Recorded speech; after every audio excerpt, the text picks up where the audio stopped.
guys.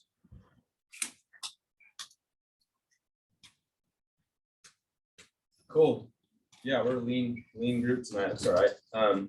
Hopefully people roll in, and looks like we have a decent amount on Zoom. So, okay, we're gonna get started. I am gonna kick things off tonight and do a couple announcements, and then I'm gonna introduce Gabe. And you guys are in for a treat. It'll be fun that it's a small group. There'll be a lot of interaction and questions, hopefully, and stuff. So this will be fun. This is our second personal development training. Should be awesome. Gabe has done this training a couple of times for us at Point, and it's been really impactful for me in my life. So hopefully you guys enjoy it. A couple of announcements. So we'll have a sales training next week. Again, make sure that reps are meeting with their managers and practicing the stuff that we are training. That's really important that that's happening. It's not enough that we're just at trainings. People need to be coming and meeting up with their managers and practicing and applying the stuff that we're teaching. And then bring your friends to this. This will be really fun. We're going to rent out this pickleball space. It's a really big space, so we can bring a bunch of friends. Last year we had a ton of people at this, and it was a big hit. So this will be on the 23rd of February. So cool. I'm going to intro Gabe. You guys all know Gabe. If you don't, he is the owner of the company, and he is going to be training tonight on something that he calls the 4 Fs. And it's really, it's on balance and just winning in all levels of your life. So our goal here with these personal development trainings is to add value in other ways than just teaching you guys how to sell pest control accounts. And this should be really valuable tonight. Gabe, I shared this last week or 2 weeks ago, but I think at this point last year, Gabe was running this company, getting his MBA, finishing an MBA at the University of Utah. He was the bishop of his ward. And then he's an amazing dad and husband to his wife, has amazing kids. And anyway, they have an amazing family. So he wins in all levels of life. And so I genuinely believe he will be humble about it, but he's very qualified to teach something like this. So anyway, this would be awesome. I'm going to kick it over to Gabe.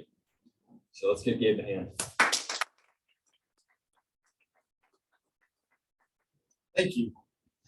And especially thanks for being here tonight. It's always fun to see people that want to invest in themselves and that want to get better. I mean, it is a little bit, maybe a little bit like maybe humbling is, I don't know if that's like the best word, but it's a little interesting with like the title. So I was sick with COVID at the last training. And so when Park announced this, we knew that we wanted to do these personal development things. We knew that I was slated to teach this one. I wasn't exactly sure what I wanted to train on. And then because it wasn't here, Parker was like, hey, I announced it and this is what you're training on. And so there's a little, it's like, hey, we're going to have you train on success and achievement, no pressure.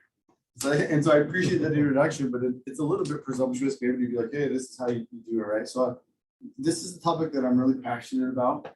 I by no means like invented like the things that I'm going to teach you tonight. Like I've been studying my whole life to be the best version of myself.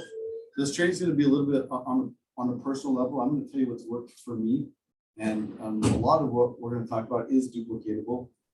But I can tell you that as I've applied these principles, they do work and that they are applicable, they are scalable, they're duplicatable. And so I hope that you can take the pieces of what we're going to talk about tonight and put them to work in your lives.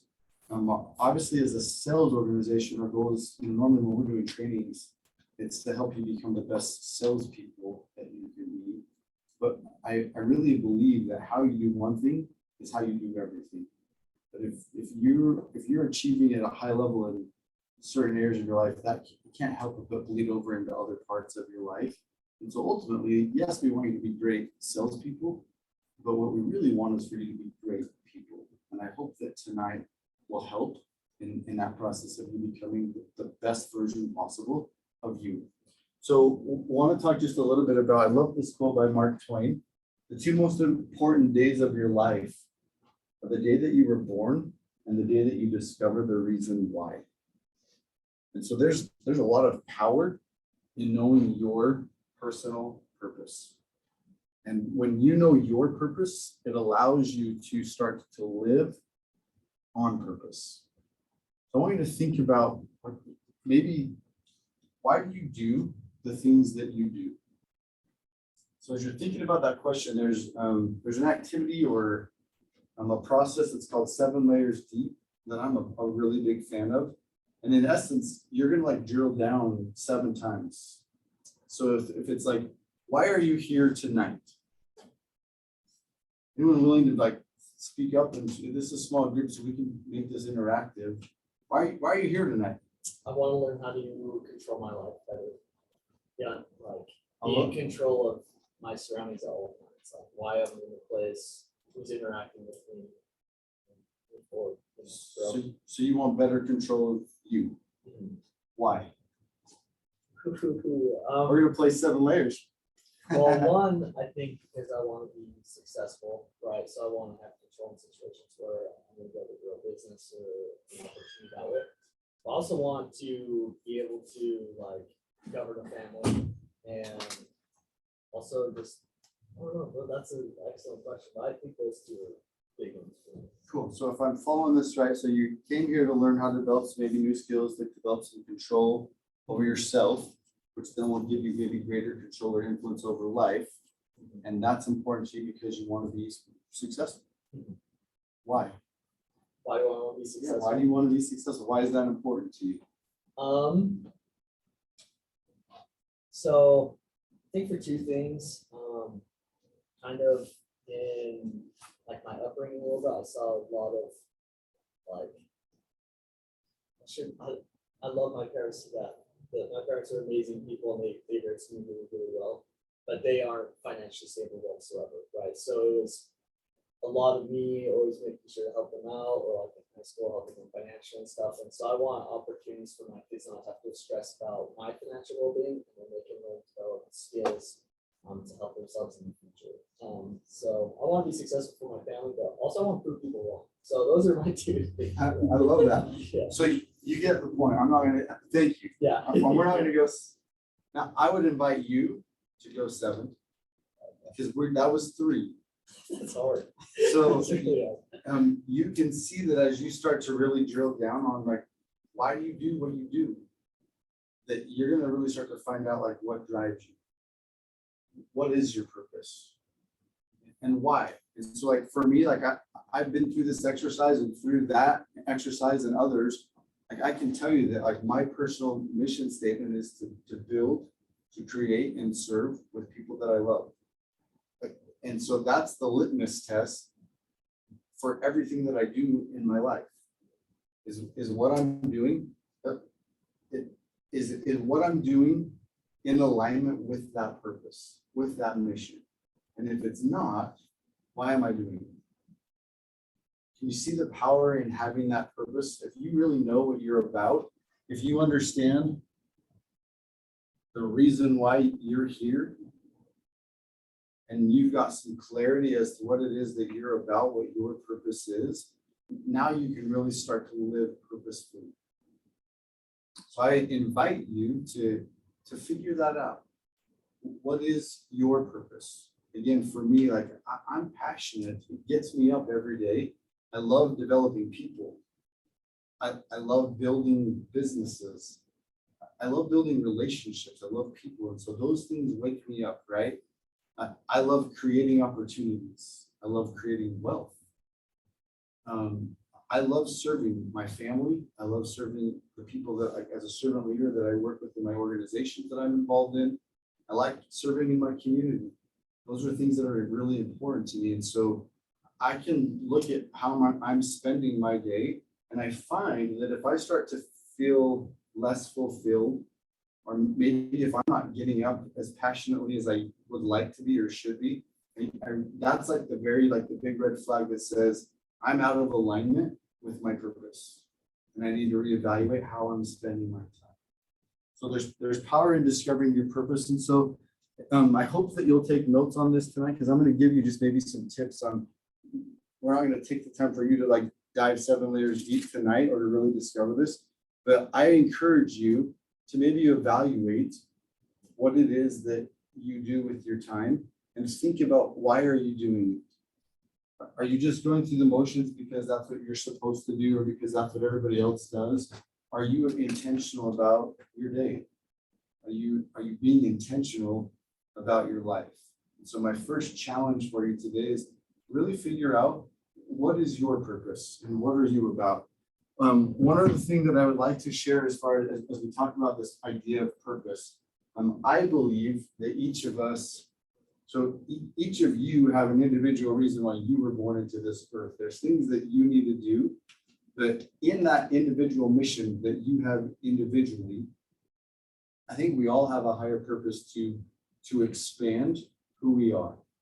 I think that's one of the purposes of life is for us to become something more than what we were when we started here. And so there's this overarching idea when we talk about like, why are you here? I hope that you'll all buy into that concept of expansion, of continual improvement, of personally developing who you are. There's nothing sadder than someone that has got this mindset of like, oh, I don't do that, or I'm guilty, right? Like I remember when I first got married, my wife is a morning person, right? She just gets out of bed and she's like ready to attack life. And I was like, oh, I'm not a morning person. And it's like, well, maybe not today, but over 20 years of marriage, I am now. Like I've found a lot of power in learning how to get up early and to get things done in my day when otherwise I would have been just wasting those time being idle, right? And so now I don't want to be striking too close to home. I'm seeing like some elbows being thrown over here. Like I'm not throwing any stones. There's no judgment here. But the idea is, right, is like you'll see people that will say like, oh, I'm not good at talking to people. And it's like, that's okay. But then what are you going to do about it? We all have the ability to expand our capabilities and to change who we are, to become a better version of ourselves. And I think sometimes we tell ourselves this like a narrative, right, of like, oh, I can't do that, or that's not who I am, or that's just not me. It's like, well, maybe not today, but that you have this amazing capacity to learn and to grow and to develop new skills and new talents. And if you'll approach life with that mindset, like you can become whoever you want to be if you're willing to pay that price.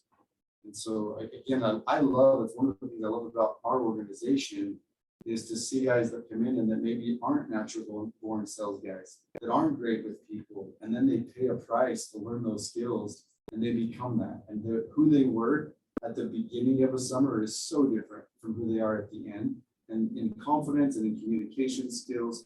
So just because you are where you are right now doesn't mean that you have to stay that way. So again, I would invite you to maybe pick some places where as you start to look at purpose, as you go about the things that you're doing, if you can frame that in like, how do I expand who I am? How do I develop new capabilities? And is the version of who I am right now who I want to be forever? You guys graduated from high school a lot. You're closer to that date than I am, but I remember, and I've seen it with my own kids, and it's like, that's like the favorite thing to write in the yearbook is like, here's a best, I love you, don't ever change, right? And I'm like, that's like the worst advice ever. Like if you are going to stay the same version of you as you were in high school, like how sad would that be? Like, I hope that you are all committed to being a better version of who you are right now, that in a month from now, in 3 months from now, in years from now, that you are planning on expanding and developing who you are. So purpose, let's talk a little bit about a foundation for success. I want to introduce you to this idea of a multi-dimensional person. And to maybe help you understand that concept of being multi-dimensional, I'm going to tell you about a colleague of mine who was very one-dimensional and kind of how it affected his life. Early on in my business career, a business that I was a partner in was acquired by a Fortune 200 company, one of the top 200 businesses in the world. And when they bought us, they assigned a senior vice president of their company to kind of oversee the acquisition of our business and to make sure that merger went really well. So this was a guy that was extremely successful. I mean, he was literally at like the pinnacle of the business world and very, very well off financially. And as we started to interact with him, there's some things that became really apparent. And when they initially, like when this opportunity to be acquired, and that's an entrepreneur's dream. It was like, dude, we made it, right? And I was so excited at the opportunity to be able to learn more leadership skills, to develop, right? Like, we get to see how like big business like works, and like we're gonna, like, this is this amazing opportunity to learn and to grow and to be developed. And in our first meeting with our people, you know, we were a small Utah startup and we built it from the ground up. And you know, we didn't have a bunch of people that like were MBAs and had these, you know, no pedigrees, right? It was just people that had rolled up their sleeves and gone to work with us and gone to battle with us to help us build this business that was good enough for them to be willing to buy it, right? So we're sitting around the boardroom with all of our key people, and he walks into the room with a stack of agendas. And he starts walking around the room, and he would look at you, and then he'd pass, and he'd say, "You're important," and hand you an agenda. "You're important. You're important." And he's like, so the real message was not that you were important. It was like, you don't matter anymore. Yeah, you suck. Okay. And right out of the gates, I was like, man, if this is what leadership looks like in this organization, like, I don't want anything to do with this. And that was kind of the first like red flag that like, this guy has a character that and some core values that aren't really lined up with who I am and how I want to be. Right out of the gates, we had they hired a new person to kind of be the liaison. And she was hired to be the liaison for our organization. The very first meeting that we had, and she kind of gets introduced herself, and then we get in the elevator, and she goes to introduce herself to the senior executive, and she's like, "Hi, this is my name. Like, I'm really excited to be working with you." And he just looks at her, and he's like, "Go up and do something." Just that's how we treated people, right? So as we got to know him a little bit better, I mean, this guy's life was just a train. Like, he was divorced, he had 2 kids, they didn't really want anything to do with him. They lived on the other side of the country and they liked it that way. This guy lived at a level of stress, just nonstop all the time, like just pressure.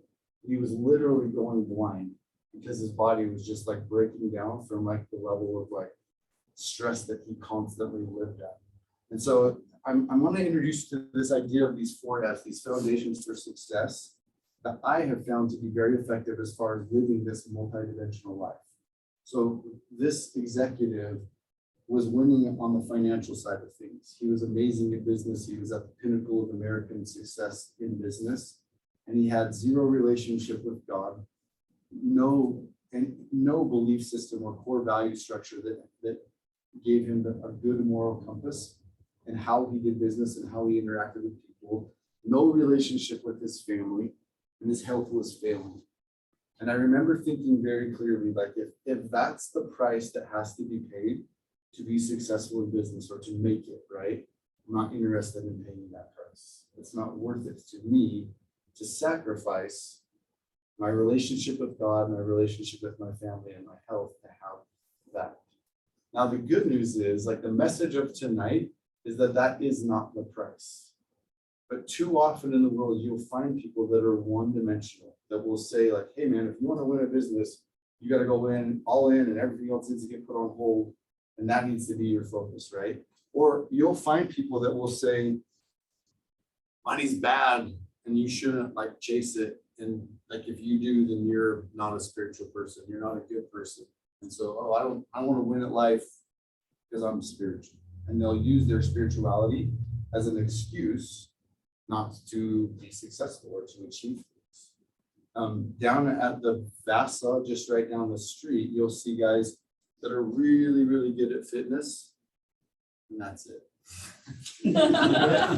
They're pretty one-dimensional. They've got their gym game on point and nothing else. All right, so you know people, you've seen people, and if you start to look for it, that are one-dimensional in their lives, where they're like, this is what's most important to me, and that's it. And my invitation is to be multidimensional. And I've found that my relationship with God empowers me to be a way better husband and father. What my faith teaches me about my body makes me want to like take really good care of it and treat it like the gift that it is.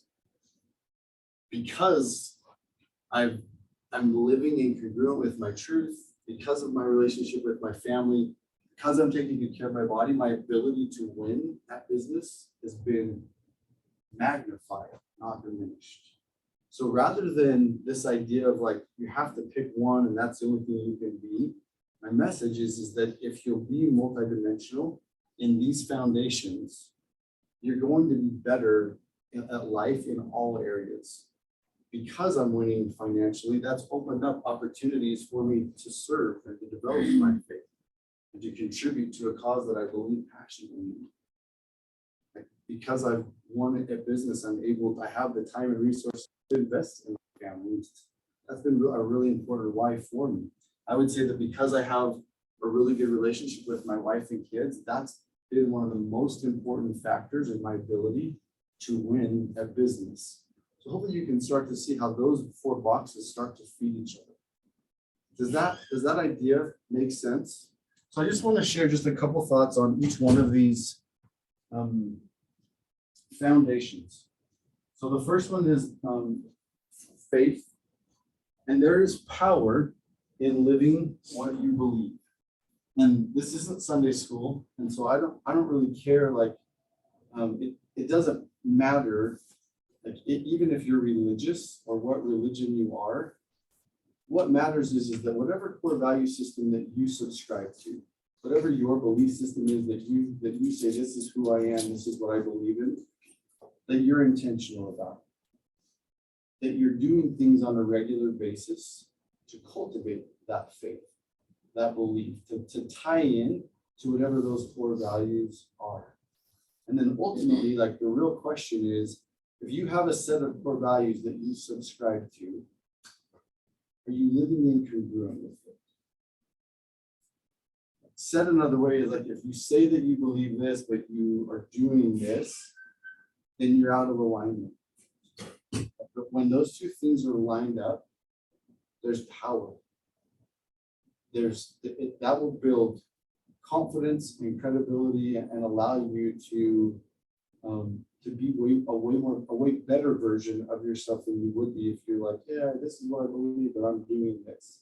Anytime you do that, and again, this doesn't necessarily have to be a religious principle, but anytime that you say, this is what I know to be true, but I'm going to do something different, you erode your character. And every time you say, hey, this is what I know to be true, and I'm living my life in alignment with my truth, you build character. You become a better version, something more. So, and again, I mentioned this was going to be kind of a personal thing tonight. I can just tell you that for me, my relationship with God makes me a better version of who I am. It creates power in my life that I otherwise wouldn't have. It's affected all of those other aspects that we've talked about. So I would invite you to be intentional. If you're like, I don't really know what my core value system is, I would maybe ask you, what are the core values or the principles that you use to make the decisions that you make for your life? How do you determine what is right and what is wrong? And whatever those core values are, then be committed to those. Be intentional about being true to those core values, to that truth, to your truth. Let's talk about family. I love this quote by Lao Tzu. This is The Art of War. So super ancient Chinese philosopher. This is wisdom that's thousands of years old. He says, being deeply loved by someone gives you strength, while loving someone deeply gives you courage. So I want you to take a minute and think about who are the people in your life that bring courage and strength to you.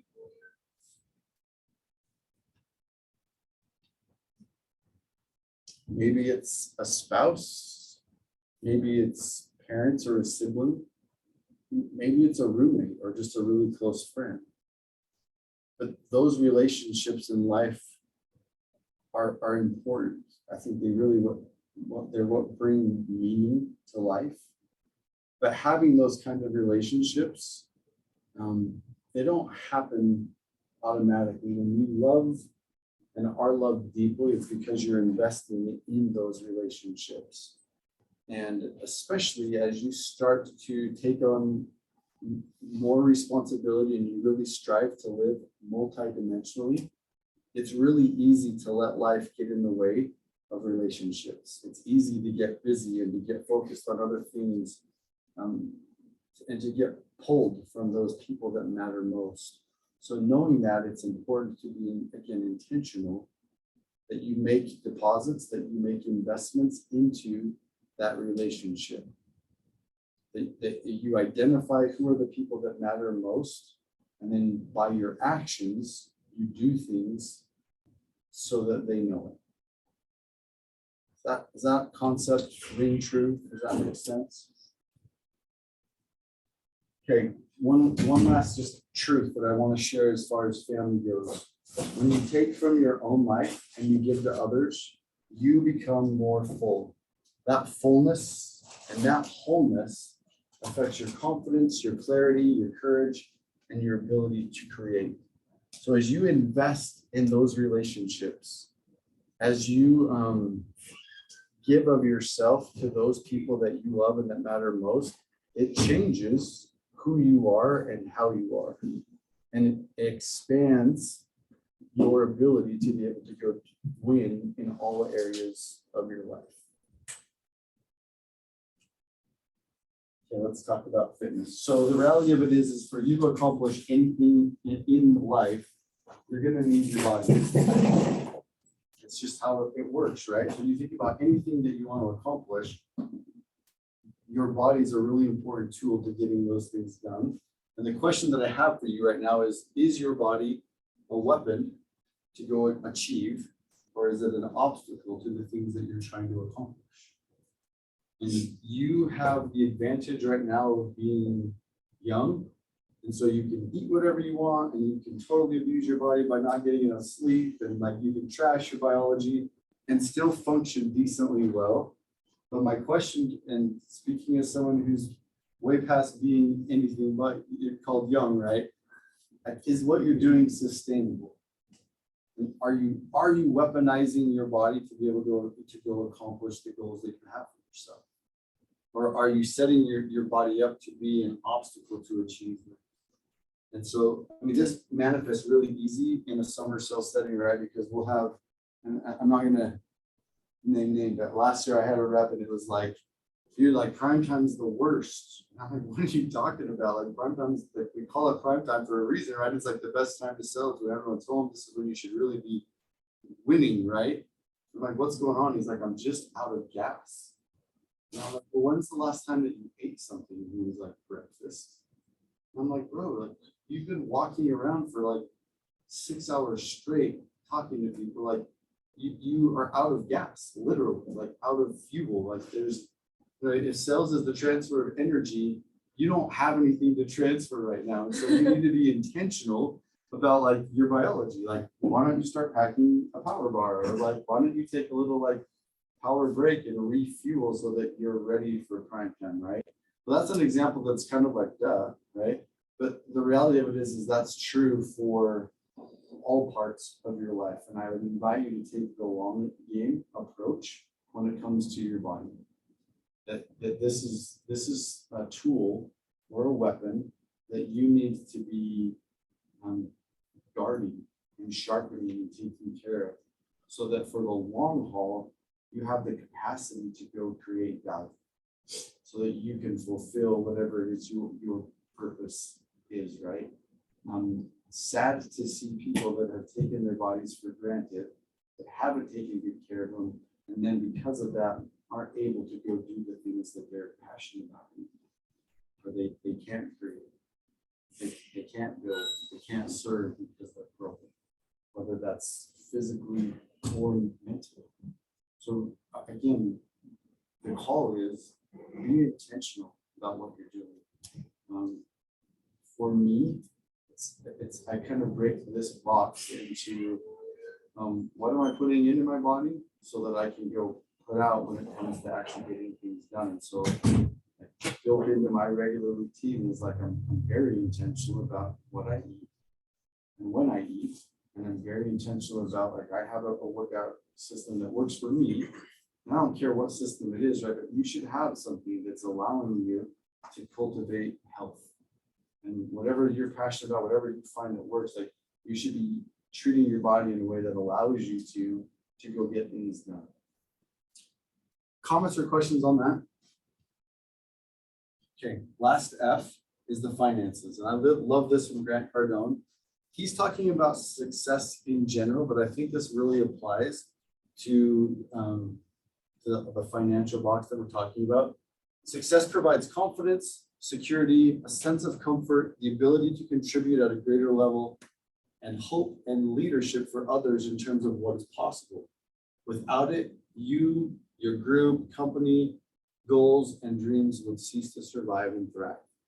So I love what he teaches. He's like, Grant's passionate about like you have a responsibility and an obligation to be as successful as you possibly can. And it's interesting that I find some people that, especially in our industry, where people will say like, oh, like I'm not money motivated, or I don't need that much money. There's some weird notions about money, right? And my experience has been is that money is a great magnifier. So if you have desires to do good in the world, money will magnify your capacity to do good. And if you're a dirtbag, then money will magnify your ability to be a dirtbag. And so money's not the issue here, it's you. And so if those other boxes are on point, then as you go become successful financially, it's going to expand your ability to go live a very abundant, successful, happy life. That's just the facts of how that works. It's pretty short-sighted as a young person to be like, I don't need that much money. It's like, well, maybe not yet, right? But houses and kids and life can get expensive. And so being able to have a long-term vision of what you're looking for, and if you have an opportunity to take advantage of that, you should, with the foresight of like, I'm going to go put this to work for me long-term. When I think about this box of finance, there's kind of two parts to it. And I think of it in terms of offense and defense. So offense meaning you have the ability to go create money and money in abundance so that you can provide for yourself, for your needs, your immediate needs, and then a surplus so that you can put that money to work for you, so that you can lay up in store for so that your money's working for you instead of you working for money. And I think the last training that we did, Park talked about one of the vehicles that you can use to do that. But that idea should be ingrained in all of you. That this isn't about like living paycheck to paycheck, and then when you're too old and broken to be able to work anymore, you're like, now what do I do? Like most of America. The idea is I'm going to be developing my capacity to win financially at such a high level that I have more than enough for what I need right now, so I can put that money to work for me. I can purchase assets that will increase in value and work for me so that I don't have to anymore. And the sooner that you can get that money working for you again, the more fun the game gets. The more capacity you have, the more opportunity you have to go do the things that really do matter most. Comments or questions on this? So again, just maybe to recap those 4 F's: faith, family, fitness, and finance. To be multidimensional. Yes, we want you guys to be successful from a business standpoint. We want you to be able to develop a capacity to earn. But we also want you to be great stewards of your body, to develop lasting, important relationships, and to have a core value system that's in alignment for a long-term winning and abundant life. So that's easy to say and sometimes really hard to do. It's like, that's a lot. Park kind of talked about my life last year, and it was like, wow, like it's between serving as a bishop for my church and working on a master's degree and running this business and trying to keep up with my family. People were like, well, what do you do for fun? And I was like, sleep. If I'm lucky, right? Like if I could get to the gym and get 7 hours of sleep a night, like I was winning at life, and that was about the extent of my hobbies. So I know firsthand that like it can be hard when life starts happening to really be able to have time to do all of these things. But I can tell you that it is possible. So I wanted to just share maybe some patterns for success that have worked for me, so that this isn't just like an ideal that sounds really good, but it's completely impossible. It is possible to be winning in all 4 areas of life in those things. I want you to get out your notes. And I'm just going to take you through kind of the steps that I do. And this is something that like has been built into my routine, but I think for most people, especially when you're getting started, this should be something that you do like on a weekly basis. So the place where I start is identify your most important roles. So for me, like I frame those within my 4 F's. And so maybe it's a calling, or maybe it's just like, again, what am I going to do that's going to help me stay rooted in my faith? When I look at like my family boxes, it's like my role as a husband, my role as a father. I look at like from the financial side, my role as the president of Point Marketing, and what are my responsibilities there? So I'll look at all the different roles that I have, and then I'll pick 2. And I really think it's important that you identify no more than 2. What are the most important things that I can do this week to move the needle in that role? So in my family box, because I've got a wife and 4 kids, in that one, I just pick 1 for each one of those people. So for my wife, it's like, okay, what's the one thing I can do this week that will be the most meaningful to develop that relationship? What's the one thing I can do this week to make sure that I'm developing a relationship with my children? With my VP role, I'll say like what, or with my president role, I'll say, what is like the 1 or 2 things this week that if nothing else happens, I'm going to move the needle in reaching our goals as a business this year. So I'll identify for each one of those roles, I'll just pick 2. What are the very most important things I can do? And then once I've identified those activities, I schedule them first. So I'm going to put a very specific time that those things are going to happen first. So that's the very first things that are on my calendar, so that nothing else can crowd those things out.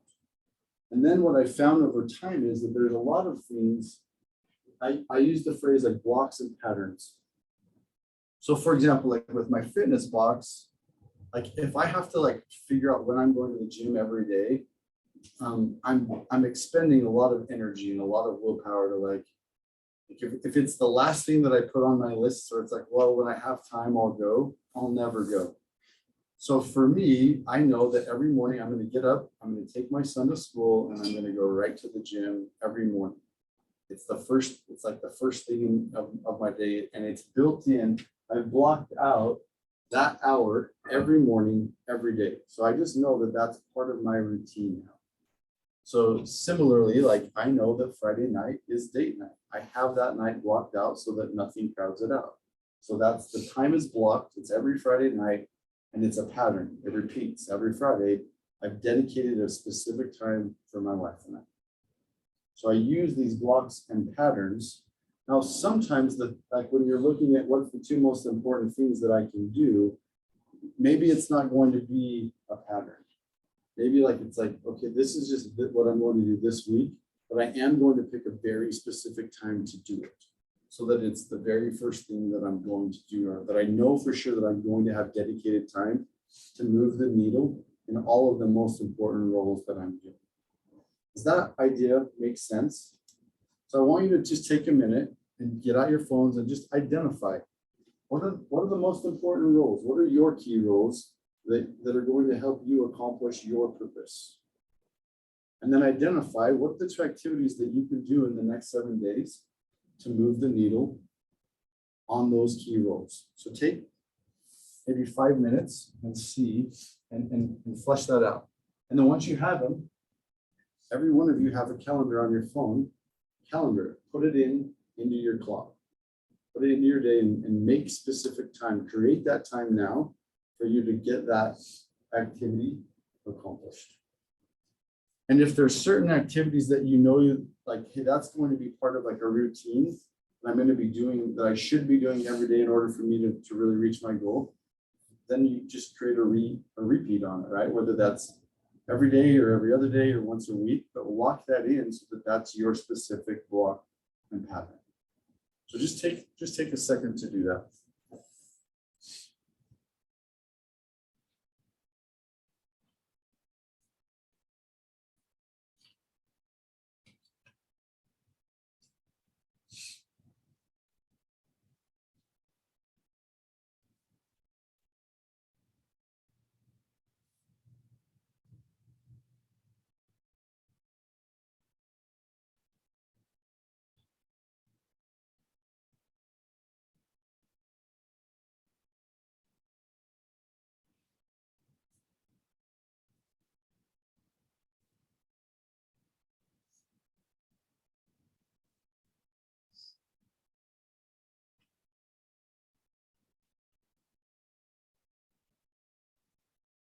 So for the purposes of time, maybe just pick one and go through that process for like, okay, I'm gonna pick one row, I'm gonna pick those activities and I'm gonna put those on the board.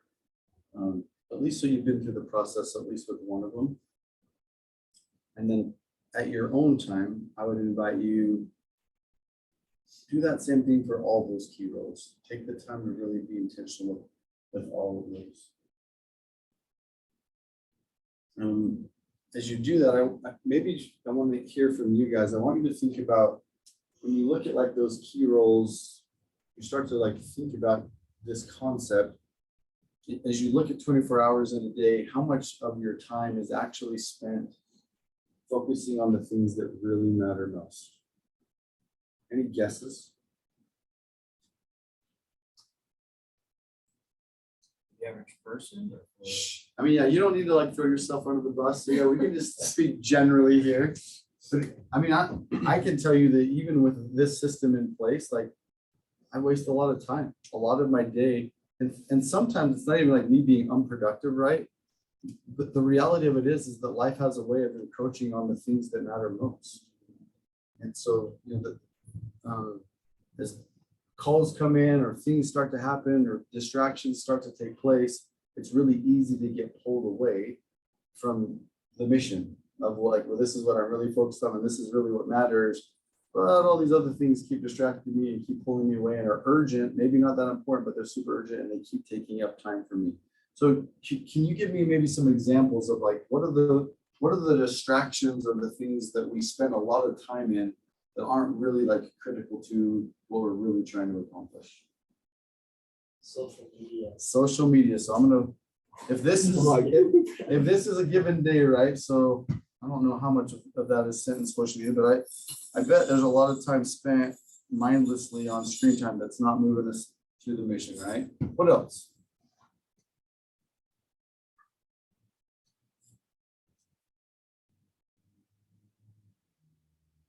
None of you guys are wasting time. You're all like 100% dialed in. Favorite of the day.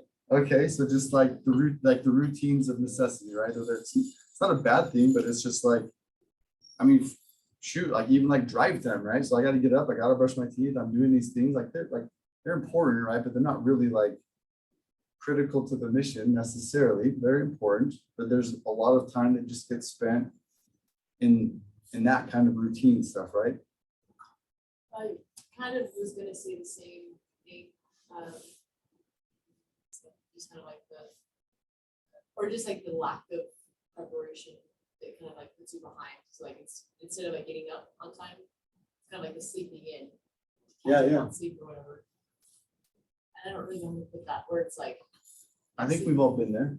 You sleep it a little bit and then all of a sudden you have 45 minutes to get ready rather than the like all in an hour and a half that you're supposed to give yourself to be completely like ready to attack the day. The dudes in this room are like 45 minutes, like I only need 5. I just did the walk down far. I'm out, like all I need is 5 minutes. And I still like slept in and I didn't have that. Yeah. I'd say lack of control of the mind. Even when we're ready to be working on the things that we're working on, we get distracted by other things and that wastes a lot of time. Sure, like it's like every time you open up a screen, right? You're like, I had a purpose, and all of a sudden it's 10 minutes later, and I'm like, where did the day go? Like, Brutal. Yeah, like all that stuff. Did you have one? Yeah, TV. Yeah, so again, screens, right? Just kind of idle time that sucks you in. I mean, I'll tell you today that like the first thing on my list, like the most important thing that I wanted to do today was plan for this training and build a sexy slide deck. But then the day happened, right? And it was like our real estate agent that is helping us find a new branch location called and needed information. And the next thing I knew, it was like an hour later, and I'm like, oh man, the hour that I was gonna spend, I just like blew on this call that I didn't have planned. And it's super important and it was way productive, but it's not what I planned on doing today. And then because I was an hour behind, I had to go right into the next meeting. The next thing I knew, it was like 5 o'clock. And I'm like, Theron, I know we were supposed to go over the deck like this morning. Like, can I give you the slides right now? And he's like, I mean, dinner, man. Like, it's like, so things happen, right? And it wasn't necessarily that I was like wasting time, or even it wasn't like I was watching TV. Life just happened. But those, like the most important thing that I needed to do today was be ready for tonight. There's a whole bunch of other like things that were also important that maybe weren't as urgent. They got in the way, that made it hard. And I think you all can relate to that, right? Where you've like sat down to write a paper or to do homework, and then all of a sudden, you know, someone calls and it's an important call, and then like it's a good friend and they need you, and so you're like, I'm going to be there for you. And then you're like, oh crap, when am I going to get this thing done? Has anyone else had that experience? Like that kind of stuff happens every day, right? And so it ends up filling up our time. And so then what happens is, if this is kind of those, like the whirlwind of a day, we have those big rocks, right? That we say like, okay, like whatever, like, so for me, it would be like, okay, like I got to go to the gym. That's like critical to one of my 4 F's, right? And I need date night for my wife. And one of the things that I put on my list is I'm going to my daughter's basketball game weekly. And I need to go to get our financial reports because it's end of year. And all of a sudden it's like, I've got these other big rocks that I said were really important to me hitting my goal. And it doesn't work, right? And so by implementing this system, if I'm like, all right, I've got an accountability meeting with my core leadership that I've blocked for Monday, from every Monday, blocked and patterned from 10:30 to noon every Monday. I have our financial meeting with our accountant every Wednesday. I've got Friday night date night. I've got my games locked and loaded with my daughter. I've got my gym time. I've got prayer and scripture study on a daily basis. I've got my temple attendance. So I've identified my big rocks and I've blocked and patterned them into my week. And then the whirlwind happens, right? And maybe I do end up opening up my phone and wasting a bunch of time on social media, or maybe my phone calls and I get distracted with some friends, or somebody calls to do something fun when I was planning on being responsible. And isn't it amazing that when you block and pattern the most important things first, the rest of life can happen and you're still going to have time. But if you let life happen and then try to cram in the most important things at the very end, it just doesn't happen. So by putting things in the right order, by prioritizing things first, you can live intentionally, you can have a multidimensional life and still get all those other things done as well. So with that, I'm just curious from you, like what has stood out tonight and what have you learned? Like what are the takeaways? Any aha moments? Yes, please. Well, I'd say that was an awesome example. That's a great way to put it. Cool. But yeah, I'd say making those blocks and creating habit stuff. That's a huge thing. I love the planning ahead of setting it in stone beforehand. That way, you know when it's in your schedule beforehand, before temple attendance, church columns, basketball games, whatever it is, it's set in stone beforehand, so that you can prioritize that time when everything else happens. Like, well, after this happens, I have to do this. So knowing that, let me ask, what's one of the most important things you can plan for your week?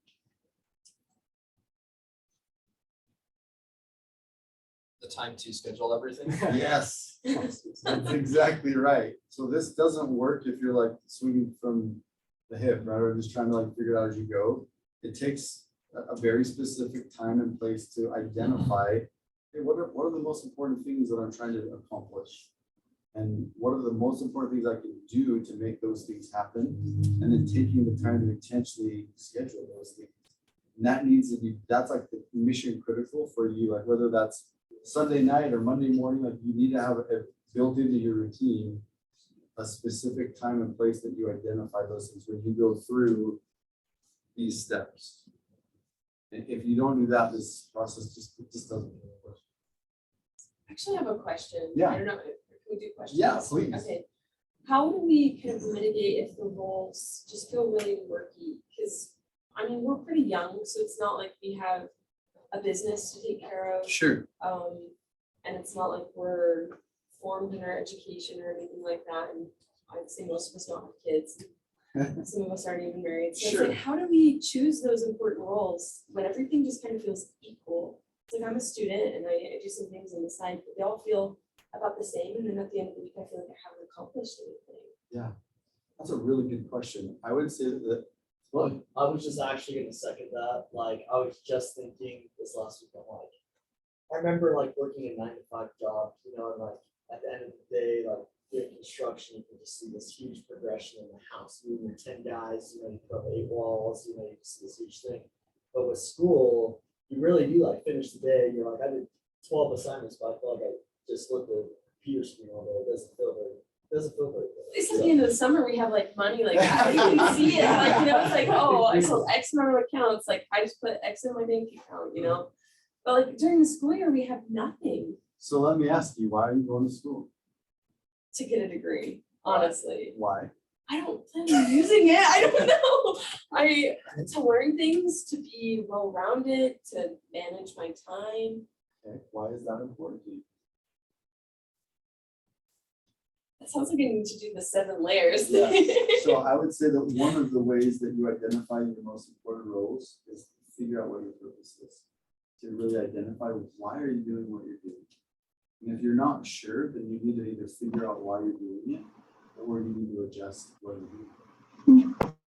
That litmus test becomes really valuable, right? Is to say, am I doing this because I'm working towards something intentionally?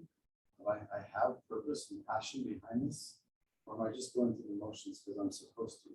And I would just contend that, like, if you find yourself saying, I can't come up with a really good reason why I'm doing this, then maybe you should reevaluate what you're doing. Because you're probably not maximizing what you should be out of that experience if you don't really have a reason behind it for what you're doing. Right, but like if I know, like, hey, I'm getting a degree because it's important to me, like, to be able to be a provider for my family, and I understand that by having that degree, that's going to create more opportunities for me to be able to do that. But it's developing my mind, my capacity to learn and to problem solve. And the reason I want to be a good provider is because I love my family and I don't want to go through a bankruptcy like my parents did. I want to do things differently or better. And so it's important to me to be able to say yes to my kids because I was willing to say no to some other things. And like that's important to me because I'm committed to being like the best provider that I can be because I love my kids. Okay, there's the purpose behind what I'm doing now, and I can see like the beginning from the end in that and where it's going to lead me. So now I'm committed to be the best student that I can be because I really believe that by getting an education, I'm going to be a better version of myself. I'm going to be more well-rounded and have a greater capacity to be able to interact with the world in a positive way and to be a better provider. And so I understand why I'm going to school. Now it's not just like, I got this, I did these assignments, but who cares? I don't even know why I'm doing this. It doesn't mean anything. So now you can say, I'm a student and I know why I'm a student, and it's really important to be the best student that I can because I have purpose behind why I'm in school. Does that make sense? Yeah, it makes a lot of sense. So I think that's where I would at least start, is really figuring out why you're doing what you're doing. Some of those other roles, again, that's why I love the 4Fs, because it kind of frames up like, if you are clear about your faith and what you need to be doing to intentionally like ground yourself in that faith, it gives you some like a baseline of things that are like, okay, I know what I need to do to cultivate that faith.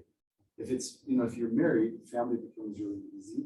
If you're not, and you're in a stage of in this life, it's like, well, maybe you need to be focusing on creating a family, like finding a spouse, Or maybe if you're not at that level, it's maybe I need to be working on developing myself and the person that is ready to start a family. Maybe, you know, some of you are like, dude, I'm not ready for that. And I know I'm not ready for that. And again, that's okay today, but if that's where you're at in a year from now, like shame on you. You should be intensely prepping for that. And maybe that's developing better social skills. Maybe it's developing better hygiene. Maybe it's getting your financial game in order so that when you find the right person, you can afford a ring, right? Or whatever it is, right? But like that, maybe that's the family box right now. There's, you know, so same thing, maybe you don't own a business yet, but you're a student and you're preparing yourself to have an education so that someday you can. Does that help? Yeah. Cool. Any other questions? Park? Yeah, I just wanted to put a plug in. This has helped me a lot in my life. Like if you go into my office in my house, you see a whiteboard, and every week on Sunday, I do a weekly planning thing, and I put 4 quadrants, I put 4 F's, and I do this, and it's made me a lot more productive in all aspects of my life. The other thing I wanted to share is just we've all sat through a lot of presentations, but this is like lived by Gabe, and I think that's why I was willing to really try this, is I was being led by someone that I saw was actually practicing this, and I saw how successful he was in all these levels of life. When I started at Point, I came over as a manager, and I was really kind of a workaholic. Like I just wanted to build a team and make a ton of money, and Gabe was my boss, and so he was like, he played the finance role. His job was to help me with that, and so his job in my mind initially was to answer my calls anytime I called him, because he was committed to help me build this thing, right? And so the first year I was at Point, he hadn't taught this yet. I was still learning who Gabe was, and so I was always blowing him up Friday night, Sundays, like whatever, you know. And I never got a call back on Sunday, and I never got a call back on a Friday night, and it took me a while to figure out that was a pattern, but it was a thing. Like I was never getting him on Friday night, and I was never getting him on a Sunday ever. And then every Monday morning, I'd have a text early before I was getting up. I'd have a text back like, "Let's connect on this. I'm ready to roll." And so, anyway, there's no hypocrisy here. This stuff works, and I like. It's just, it's changed my life. Not only has it made me feel like I'm winning more at the end of every week, I look at my life and I feel like I'm winning in the other aspects that matter, and they feed the finances. You know, like your family and your faith and all those things, like you're saying, they should drive you to work your butt off and make a ton of money, because money magnifies a lot of these other things. And so for me, balance isn't the right word. It's like win in all levels of life. It's really hard to be balanced because there's so many urgent things that are constantly throwing themselves at you. You know, all of our phones nowadays are always ringing. There's always something that we could be looking at. It's just like urgent, right? But they're not important, and not always. And so anyway, I love this stuff. I'm really passionate about it. It's helped me a lot as a person, and I know it'll help a lot of you guys out, just to feel like you're winning in life and the important things. So Thanks for the witness, Park. Yeah. Any other key takeaways?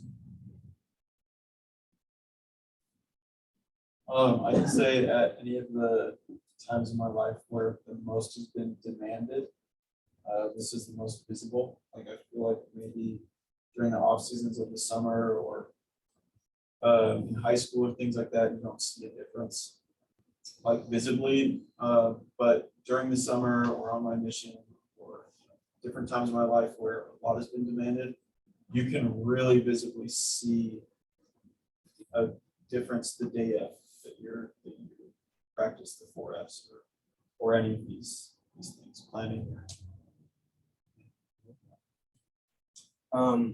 I've studied a lot up on the law of manifestation for a few years, and I will say that anytime, like noticing now throughout the years, that doesn't just equate to financial issues, that equates to everything in your life.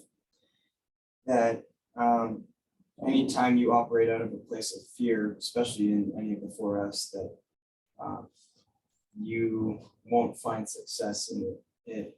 You have to come from a place of peace and love when you're trying to manifest and operate and attract those things to you, whether it be finances, family, faith, fitness. It has to come from a place of peace and love. It can't come from a place of fear and doubt.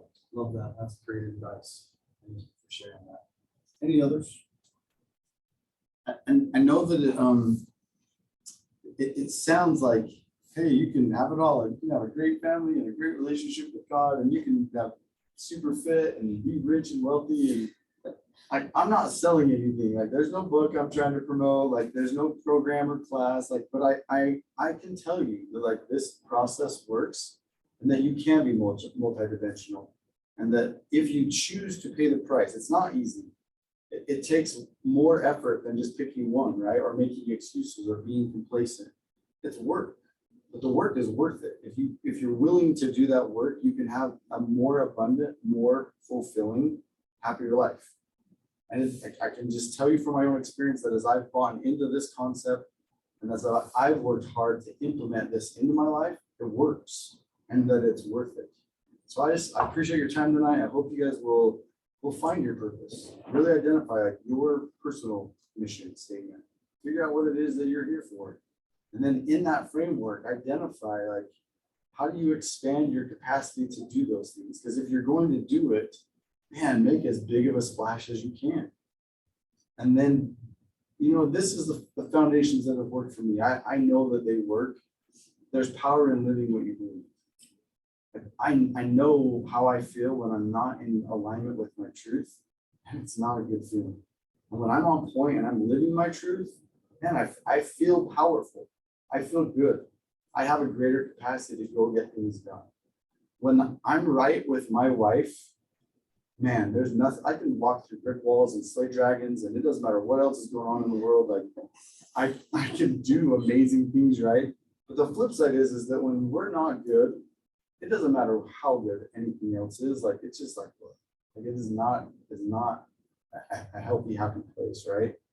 So when I'm right with God and I'm good with my wife and I'm taking care of my body, there's nothing that I can't accomplish. It's a great feeling to have that kind of confidence and to be moving through life intentionally with power. And you can have that if you're willing to pay the price. And I challenge you to pay that price and to do the work to make it happen. And I would just echo that this actually gets, I think, harder in the summer when it's kind of a pressure cooker kind of a scenario. And so don't wait to figure this out. Like, start implementing it now when maybe the pressure is not quite on. It's a great time to start when you're like, I'm not exactly sure. I don't have a bunch of kids. I don't have a job. Like, perfect. Like, learn this process now when it's not quite so crazy, so that as life gets crazy, your capacity to add things to your list of things that you can handle will continue to grow. As you own this, it's like, yeah, bring it on. I'm capable of that. And as you own that, it's like your capacity to do hard things, to bring value, to accomplish your mission will expand, so that you're in a place where it's like, yeah, load it up. I'm good. I got this. I have the power to go create. And that's a great place to be. So with that, thanks for being here. We got hopefully the tacos aren't too cold. We got a little Taco Wednesday tonight in the back, and thanks for being here. And we'll see you guys next week for training.